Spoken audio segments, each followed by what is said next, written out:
Welcome to Senior Connection. I'm Nan Rafter. And I'm Danielle Hopkins. And we're your co-hosts, and we are going to bring you a very exciting show today. There's been a lot happening with the pandemic, especially with all of the senior centers. And Danielle has brought to us today via Zoom, because now we have all this great modern technology, some of her senior center friends. Yeah. So Danielle, we're going to talk to your friends and see what's been going on with them at their centers. Sounds good. Yeah, we have a bunch of different senior centers from Massachusetts joining us, the directors and other, I think, a program coordinator or not. And we're going to talk to them about what's been happening at the senior centers and what kind of the future looks like. Great. So welcome, everybody. We're excited to have you guys. Yes. Thanks for joining us. So I figured I'd go around, and if you guys each want to introduce yourself. Terry, you're kind of up front right now if you want to introduce yourself and what senior center you're from. Good morning. Thank you for having me. I'm Terry Graham. I'm the Assistant Director over at the Bellingham Senior Center. Mm-hmm. Next month will make 4 years that I've been here. Great. Wonderful. Good. Lena, what about you? Hi, Danielle. Danielle and I just met a few months ago. We did. Danielle, it's so great to be a part of this. I'm Lena. I am the director at the Westwood Council on Aging. I have been here 7 years, and prior to this, I was the director in Holliston for 10. So I guess I'm just old at this. I do love it. All right. Seasoned. All right. Is it Carrie? Kelly. Yes. Hi, I'm Carrie. Oh, Carrie.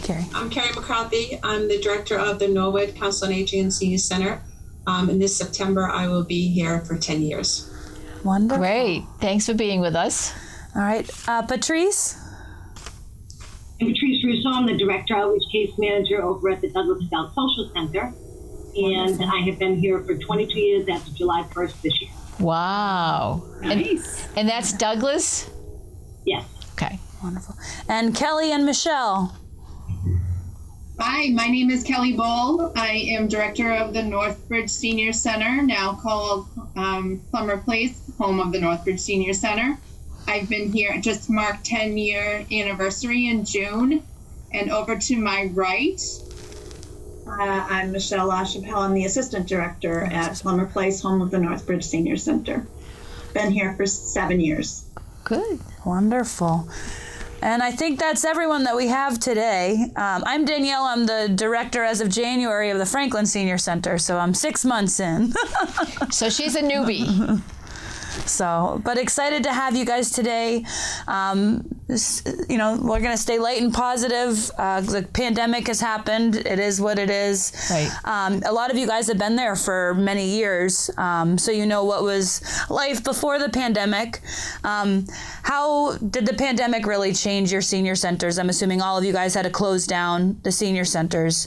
What did that look like for you? Did you do virtual programming? Did you, have grab and go meals? Just kind of talk about that. What was life like during the pandemic for your senior center? And we can start with Lena, because I know Lena has to leave. Yeah. Now, you don't have to start with me. Well, during COVID, like I like to say, the first 2 weeks, we were deer in headlights. Yeah. Oh God, I don't think anybody had a clue what to do. Right. And then we just made it up as we went along. We did Zoom, we did cable, thanks for cable.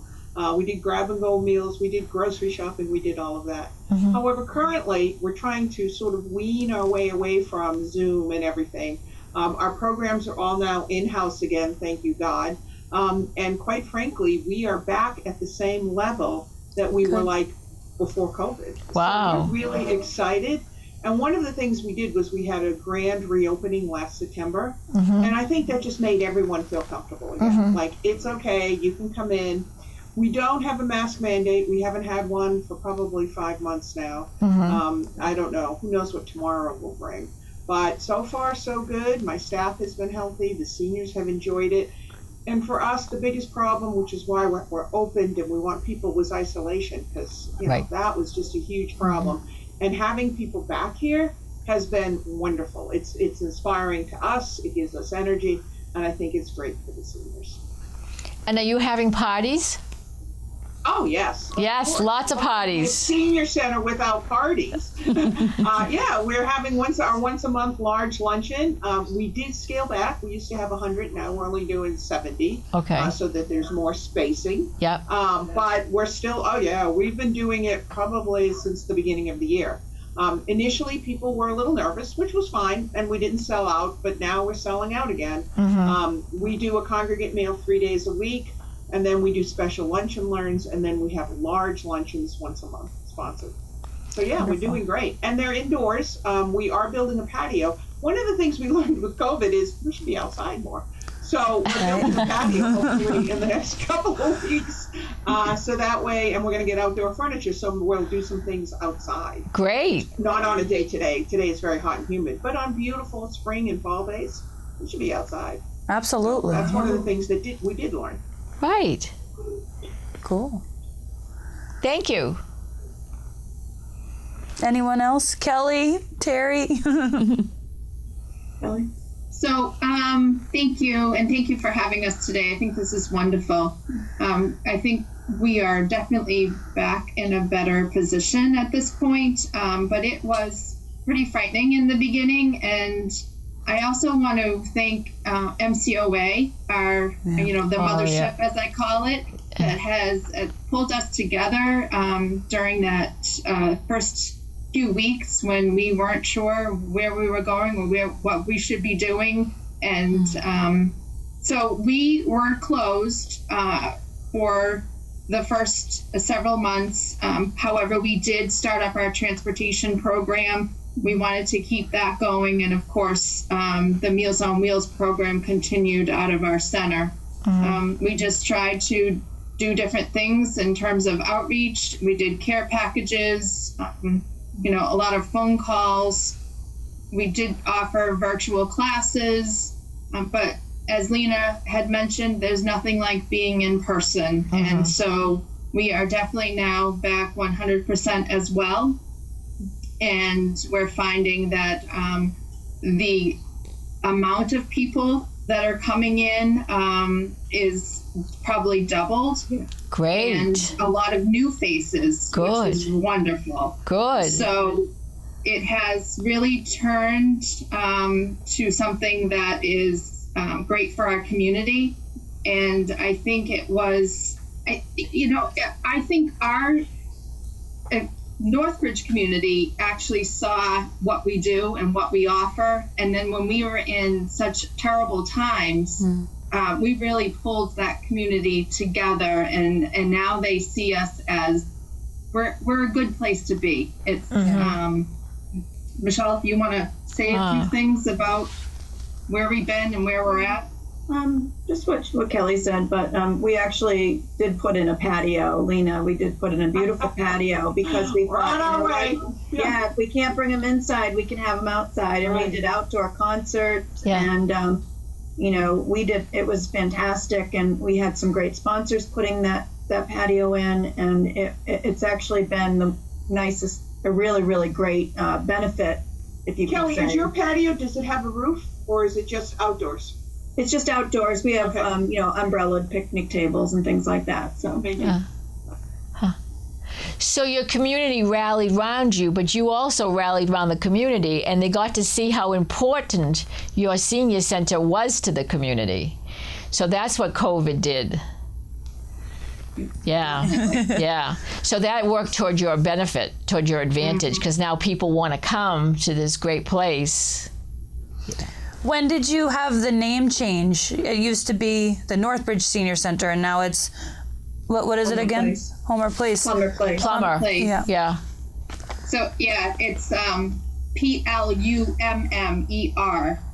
Our building was the Plummer School. Okay. And we wanted to pay tribute and recognize that of the history of the building, but we also wanted to make sure that we still are recognized as our senior center in our community. So we kind of bridged the two together, and it's been a big hit. And we changed our logo. Yeah. So we kind of did all of that during the pandemic as well. So when we came back, as our reopening, it was a fresh new look and name, and again, attracting new faces. Great. Yeah. Great. It was like a new beginning.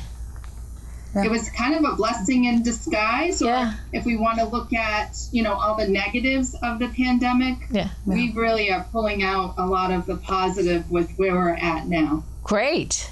Sure. You reinvented yourself. We did. Yeah, I like that. And I know you mentioned MCOA. So for our listeners at home, our viewers at home, MCOA stands for Massachusetts Council on Aging. So I know the Franklin, it's called Franklin Senior Center, but there are many Council on Agings, which is a similar name. But Massachusetts Council on Aging, MCOA, kind of brings all the senior centers together in Massachusetts, so that we have that connection too, and we can support each other and go from there. So yes. Thank you, ladies. Thank you. Patrice, what about you?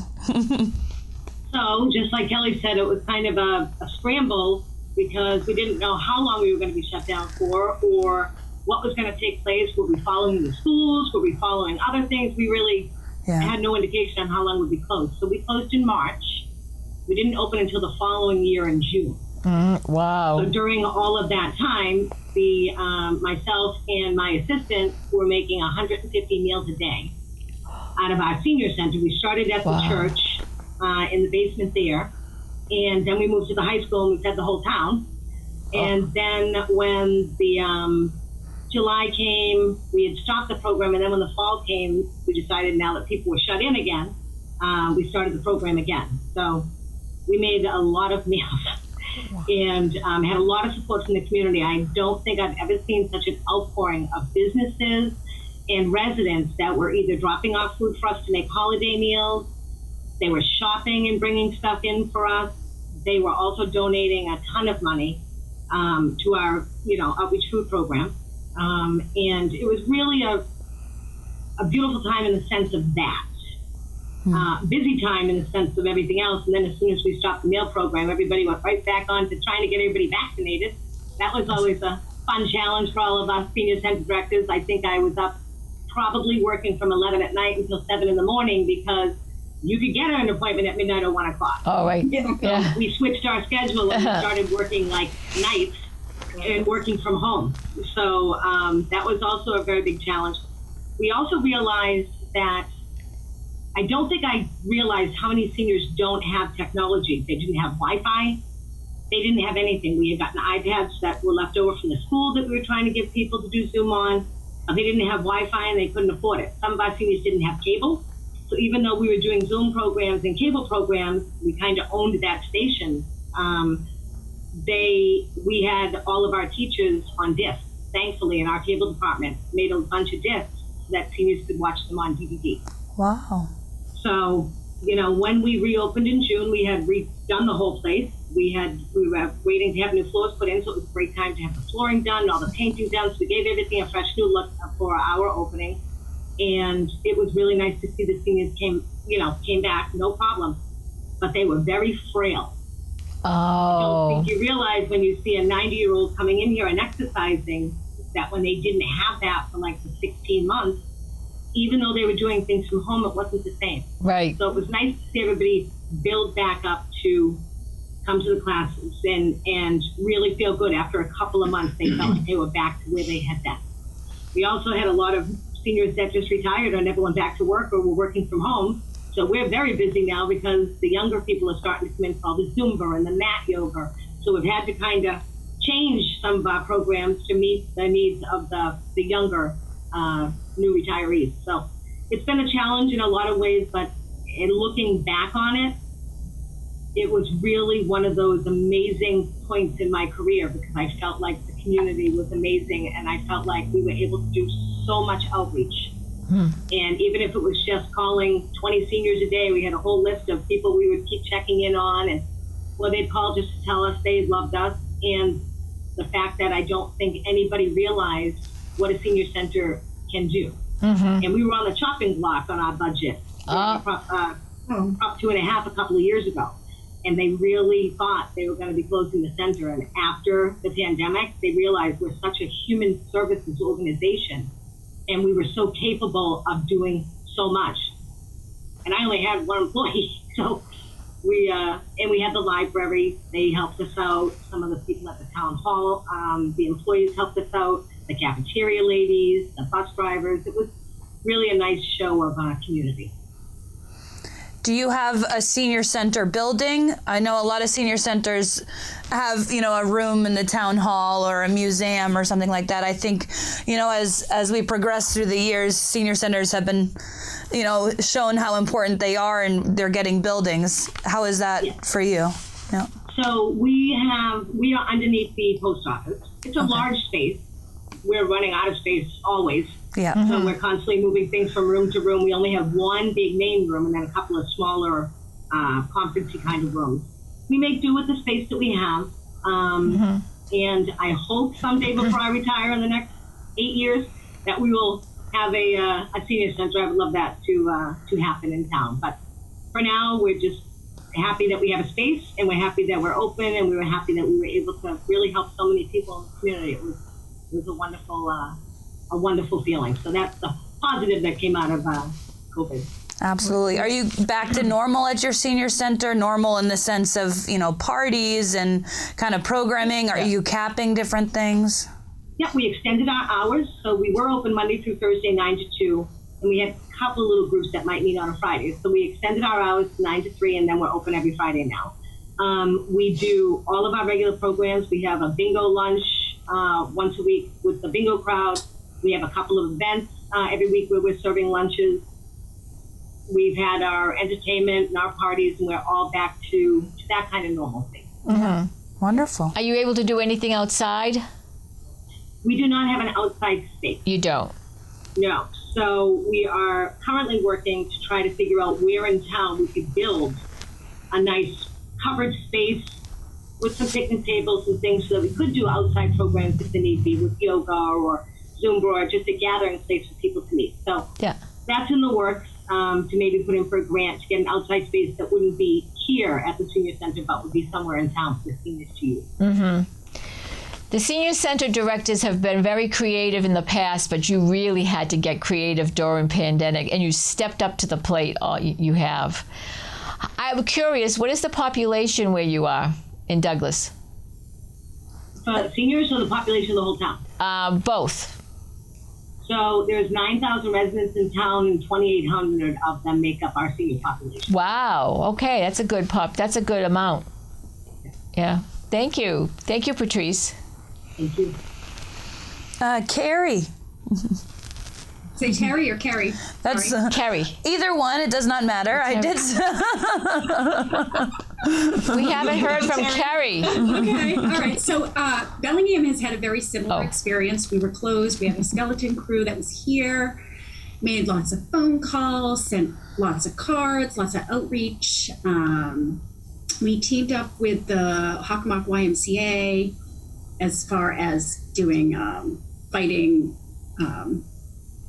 food insecurity. We made bags. I went to any shut-ins in Bellingham and delivered grocery bags. We're actually still doing that. It's funny that everyone is saying about outdoor space. We had a beautiful pavilion built. We use that all the time. It's great. And I would say we are pretty much pre-pandemic back to normal. Wonderful. I heard you had the Elvis movie there the other night. Not in Bellingham. Oh, it wasn't Bellingham? Oh, okay, wrong senior center. I wish we did, though. Right. One of the senior centers had Elvis, so I don't know who it was.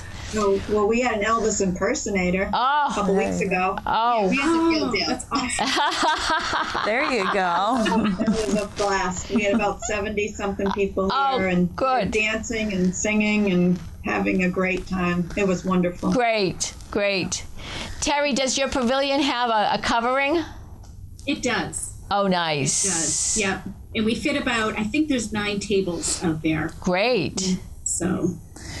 Did you do a lot of virtual programming at the Bellingham Senior Center? Bingo. We did lots of educational. We did yoga classes. We also have outdoor space, so we did do yoga classes outside in the beginning, and then we eventually moved inside. We cleared out our dining room because that's our biggest room, and we had about 9 people, I think, was the limit. So it was a large space, very limited amount of people. And then we did bring back bingo. When we brought back bingo, we decided to buy TV trays.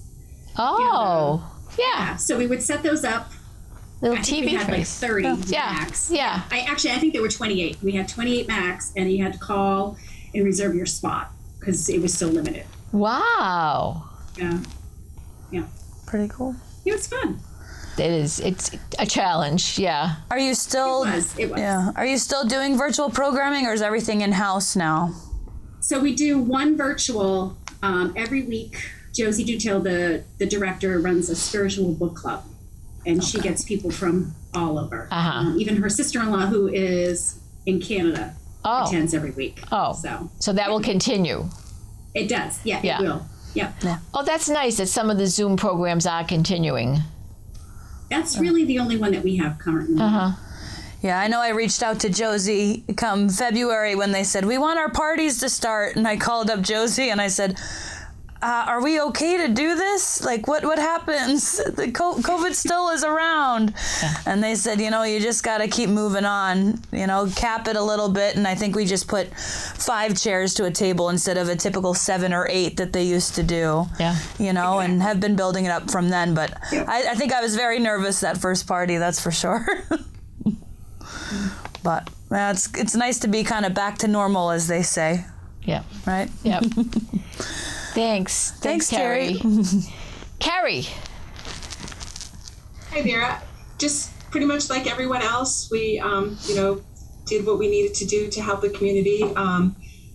We have a great public health director who really led us through the pandemic amazingly, so that we never really had to stop serving our seniors. We didn't do a lot of virtual programming, for sure. We kind of became the center for the whole community, for any social service needs that they had. We have the luxury of having a very large center, so that really made it great when it came to reopening, because we could really space people out and continue our exercise classes. Right from the get-go, we all decided that we were going to come in every day, so none of my staff ever worked from home. We came in just as if the center was open. The timing was perfect because we had our parking lot repaved. And so we were able to do a very large we called it a parking lot park. We're in the process of building a patio right now, but we were able to really close down a large section of our parking lot. And I can remember being out there with a measuring tape. We were doing an outdoor program and making sure everyone's chair was 6 feet apart. Oh, yeah. It was just, there was like 80 chairs, but they were all 6 feet apart. So, and we just kept, we knew who needed to keep moving and who, if they stayed home, it would really be detrimental to their health. So we put one person every few hours on the bus just so that they could just drive around and keep ambulatory, because we knew they would never get up those bus stairs again if they didn't keep moving. Right. We have a great intergenerational lunch program through the Education Co-op. It's an alternative high school, and they have a culinary arts program. So they, when they went virtual, the chef and the assistant teacher stayed here in-house, and we did meals 4 days a week, and did up to 500 grab-and-go meals a week. Had a group of people who delivered to home. So it's just been, when you have to look through the darkness, it was really, there was a lot of goodness that came, just like everyone's community. They all came together. Yes. Lena's right next door. We were able to really, bounce ideas off of each other. So it was a great, experience, and probably the worst time of our lives. But we are back up and running. We only really closed for programming from March to August of 2020. We were able to open back up for exercise classes because of our large space. And we have a fitness room that people were able to sign up for, so they could come in, and then we gave it an hour of airing out, and then the next person could come in. But we're back up and running. We just celebrated 50 years as a Council on Aging a couple weeks ago at one of the hotels down the street. We had 240 people nobody was sick. Nobody became. I was so nervous. All our trips are going. Oh, good. So we're back to normal, and like everyone else said, a lot of new retirees. So yeah, I'm seeing a lot of new faces. So it's been great. And you're Norwood, correct? Norwood, yes. Norwood. All right. Norwood. So I have actually had one of your meals. A friend of mine used to go to the center, and I had a meal from your program, and it was delicious. It was a turkey dinner, and it was so good. Yeah. Yeah. Yeah, it's a great program. Oh my gosh. And you fed so many people. You fed so many people. Yeah. Oh, wonderful. Wonderful. That's great. Plus, you also lost your hospital. You know, your hospital. We did, in the middle of it. In the middle of all that. So all those challenges. Yeah. Yeah, that was tough because we also we became the center to help everybody who was flooded out. Oh. We would go into these homes, and it was horrible what they lost everything. Yeah. With the flooding. So the hospital's on its way down right now. Yep. Hopefully it will be rebuilt in a few years, but that has really impacted our transportation as well with the hospital because everyone's going out of town now. Right. So you had extra challenges. For sure. Yeah. For sure. Wow. One of the things that I do want to, with what Carrie said, one of the things was that really worked in COVID, and then I have to go, I'm sorry, was like people like me and Carrie and some other people, we were in continual contact. Mm-hmm. What are you doing? How are you doing it? What's happening? And I have to say, not just MCOA, but other directors, it was just so wonderful to be able to like bounce ideas. Like, okay, so how are you making this work? And it's a tribute to the people who really are caring and kind and who direct senior centers who really took it seriously. Like, how do we help these people? So a shout out to all the directors because truly, I think we kept each other alive and moving forward, truly, by helping each other. Again, I apologize, but I have to go. Thank you. Thank you, Lena. Thank you very much. Thank you. See you all. Yeah. Bye. Bye, Lena. So a big part of the pandemic, was trying to get through it, as we all know, trying to be creative and get programs, get things running. And I know we couldn't have done it without our staff. I always, bring up staff with our senior centers. And different senior centers have lots of staff, or some it's kind of bare boned. I know, Patrice, you said it was you and one other person. How, some of you guys were working from home, which, I never did, but I don't know if I think I'd like that. I think I'd get distracted too easily. And some of you went in person, like you said, Carrie. So, what kind of helped you guys motivate your staff? How did your staff work together? How did you prevent kind of that burnout?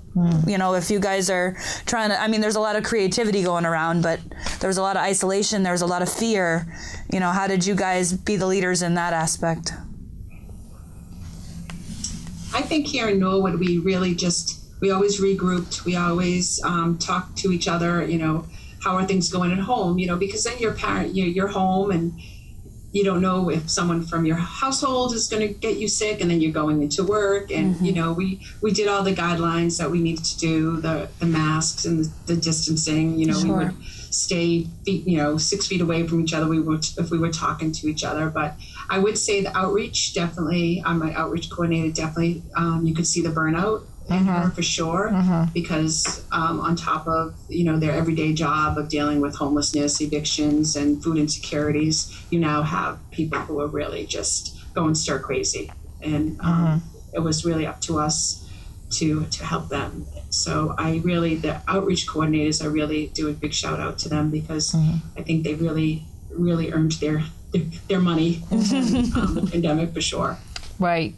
Like Patrice said, she had to readjust her hours so that she could help people. Getting the vaccination in the beginning was such a challenge.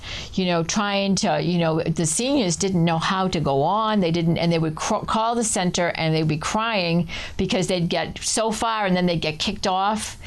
And it was so frustrating for them. And it was so great that the senior centers were able to help them to get their vaccinations. That was a big role of senior centers, was getting those vaccinations for those seniors in those arms. It really was. They were really afraid. They were.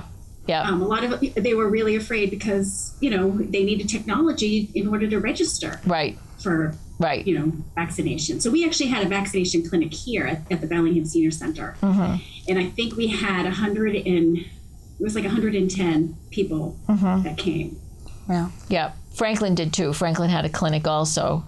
But in the early time, we were trying to get people over to Gillette.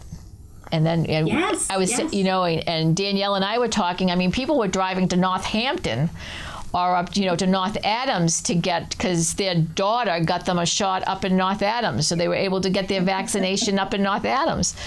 I know it was crazy times, you know, it was just, and the seniors they were just part of that. And it was just frightening. Like you said, Terry, it was fear. You know, it was frightening for them because they didn't know. You know, we didn't know. I was afraid. Yeah. I would also like to acknowledge that during that time, we had a lot of assistance from our state representative and from his assistants. They were delivering meals for us. We had they were taking a lot of complaints because when we were trying to get all these 80 and 90-year-old people vaccinated, one day they decided to open it up to the 65-year-olds, and those were the people that were able to get on the computer or their smartphone right away, and then we were completely knocked out of our comfort zone of being able to get 10 or 20 people a day, and you felt like you had victory, and then all of a sudden it just crashed. It was no warning.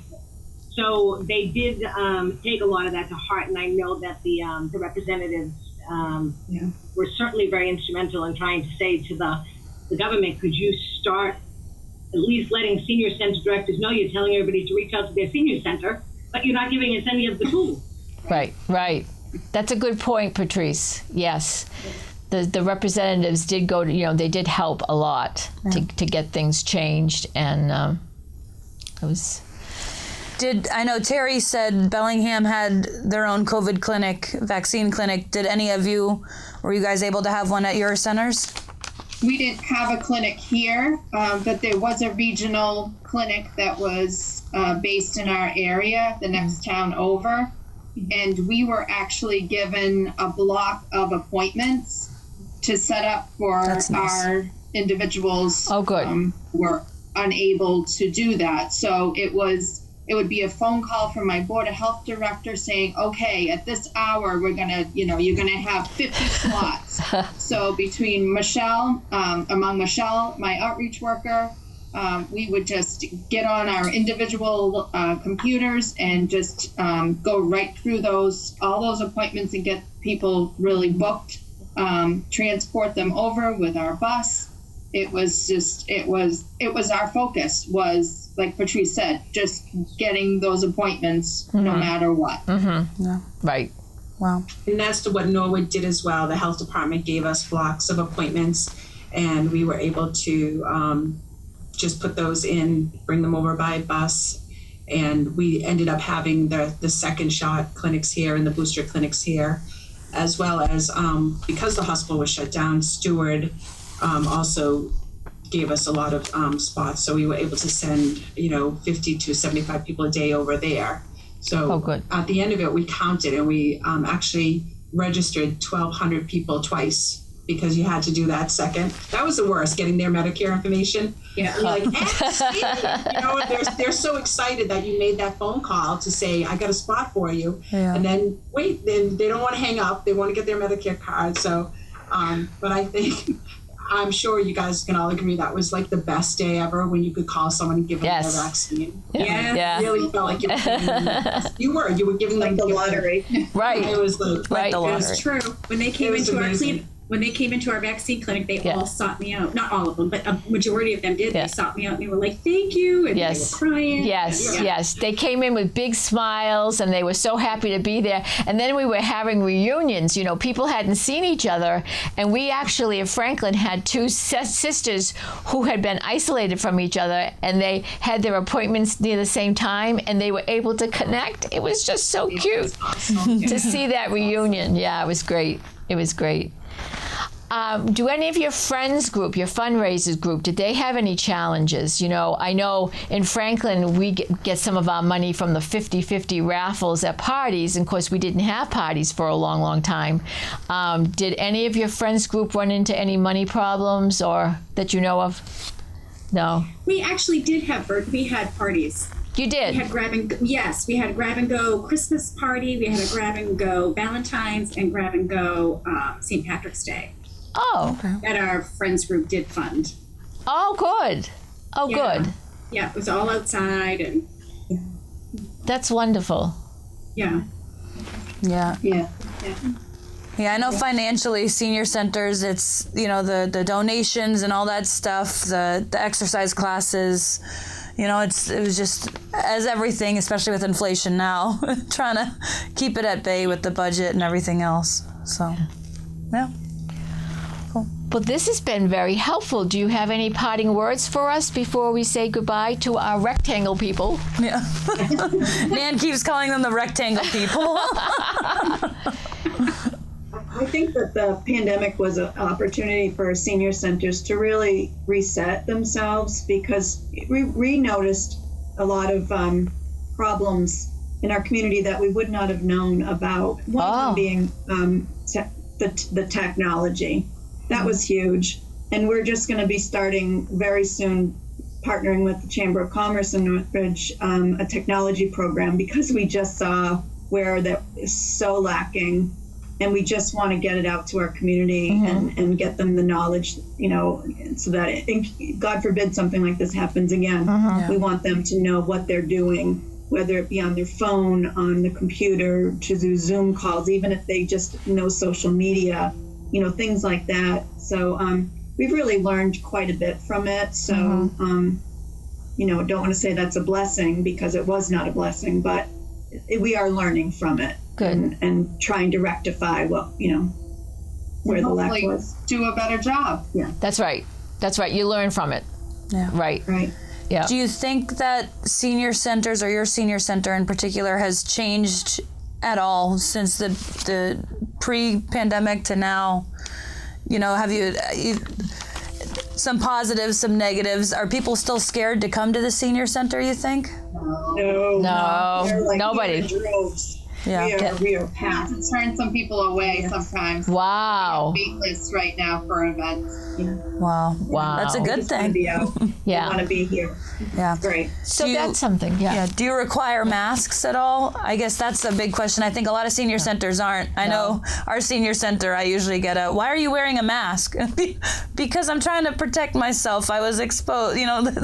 And they're like, well, should I be scared? And I was like, no, just I'm wearing a mask for a reason. Yeah. So, Personal preference. no, absolutely. That's right. Right. And that's going to be our way of life, I think. Sure. You know, we're going to have to make informed decisions on what we do. If I want to wear a mask when I go into a supermarket, that's my choice.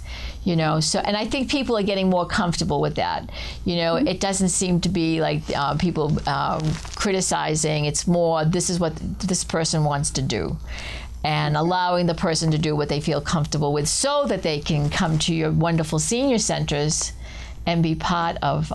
You're right. I think that whole isolation thing was just horrible. You know, it made me sad, Kerry, when you were talking about how when they came back, they were frail. Was it you? I think that's Patrice. Oh, yeah. Patrice, yeah. They were frail, you know, and they were frail because they didn't have that that connection with you all, keeping them going. Yeah. So The motivation to move around, you know, move your body, get outside. Right. And as much as you don't want to exercise, you get there and they get you going, right? You directors keep us moving, whether we want to or not. Described it as, I felt like some people were just disheveled, like they just, Yeah. just couldn't get it together. Yeah. And I felt like the most disheveled ones are the ones that really stayed in the whole time. Yeah. And didn't Yeah. didn't extra. You know, we have a saying here at house. It's crazy, but if you rest, you rot. Oh.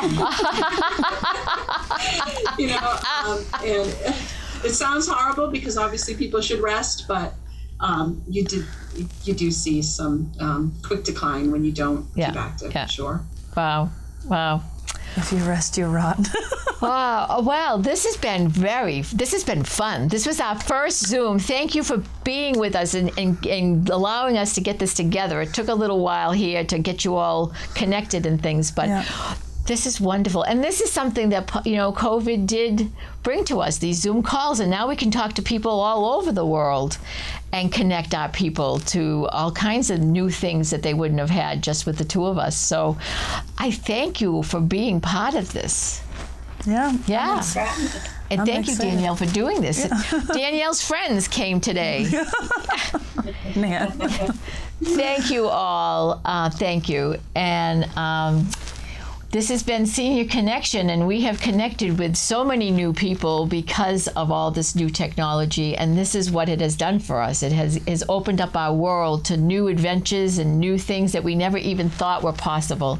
And I'm so glad, viewers, that you have been part of this, and I hope that you see that there were so many challenges, but there's so many people that care about us, care about our seniors, and they go beyond what they're to do to help us to stay safe and to be connected. So we are so grateful for all the senior centers all over the world that take care of seniors every single day.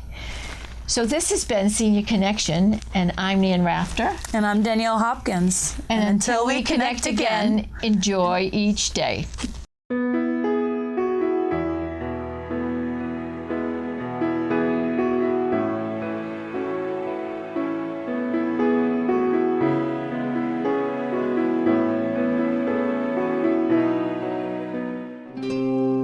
This program was made possible by your Franklin friends and neighbors, good folks just like you.